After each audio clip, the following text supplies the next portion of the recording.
One of the problems that occurs when you work with data is that sometimes you won't have a value for a data element. For example, this slide shows some data elements that might be included in a table of persons and addresses. The idea is that the table contains a person's first and last names, their addresses, and the date they moved into that address and the date they moved out. On the right side of the example, you see some of the possible problems with some of the data elements. For example, you might not know the person's first name. In some cultures, a person is not identified by a first and last name, but by only one name. For address information, there might not be an address line 2. For the move-in, move-out dates, you might not know one or both of the dates. If the person is still living at the address, there is no move-out date. The issue is, given a table that includes the data elements shown here, how should the missing or unknown values be stored in the database? It turns out that there are two common solutions to the missing data problem. The first solution is to assign a default value to a data element whose value is not known. For example, if a name or address element value is not known, a default value of an empty string can be assigned to character or variable character data. An empty string is coded as 2 single quote characters right next to each other. It is sometimes called a zero-length string. If you put a single quote, then a space, then another single quote, you have a string with a length of 1, which is the one blank space. You wouldn't be able to tell the difference between an empty string and a blank string when the value is displayed on your screen, but there is a difference in the actual value that is in the column. For the date values, if either date is not known, the null value can be assigned to the date.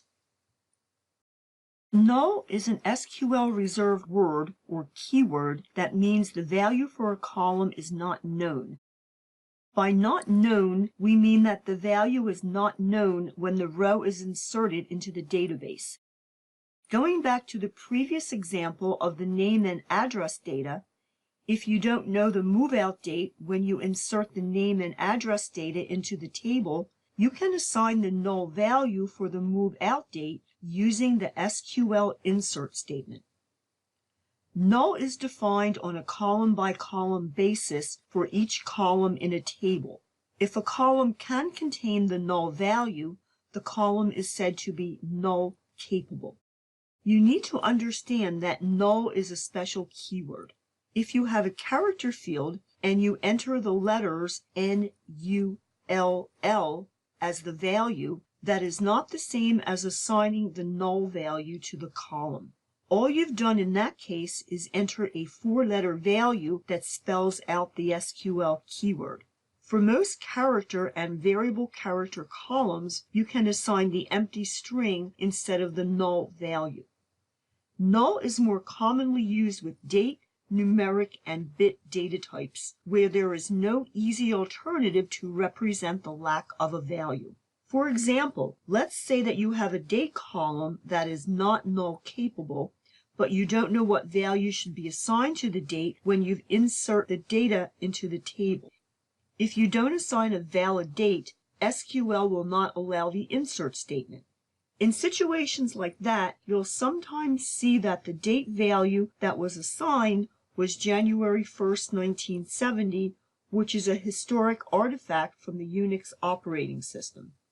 For a numeric data type column that is not null, the usual default value that is assigned is 0.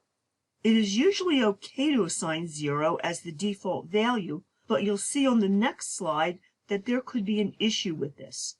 Bit values are either true or false, represented as 1 or 0. In some cases, you might decide that a default of true or a default of false can be used. But many times you'll need to define a bit data type column as null capable to let you specify that you do not know the value. In some cases, there is a difference in whether or not you assign a default value or null. Here is a problem. You have a table that contains a list of items and a quantity. You want to find out the average quantity. Now the question is, do you want to find the average based on the number of items, or do you want the average based upon only those items that had a quantity? The list item on the left shows how the average would be computed if the quantity has a default value of 0. In this case, the average is computed by adding 5 plus 10 plus 0 plus 9, giving a total of 24. You divide 24 by 4, which is the number of items, giving an average of 6. The item list on the right shows how the average is calculated when null is used for an item that has an unknown quantity. In this case, the sum of 24 is the same, but the number of items that are counted is only 3, so the average on the right is 8. Either list, the left or the right, might be correct. It depends on how you need to use the data. So you can see that there is no hard and fast rule that says that a numeric column should always be null capable, or it should always have a default value of 0. On this slide, you see the column definitions for the city table that is in the World Database. Going from left to right, you first see the column names. Name, type. Next you see collation, attributes, and null. Notice that null values are not allowed in any of the columns. When the columns are defined.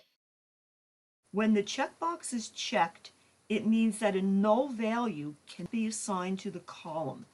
If the column does not have a check mark, the column is null capable.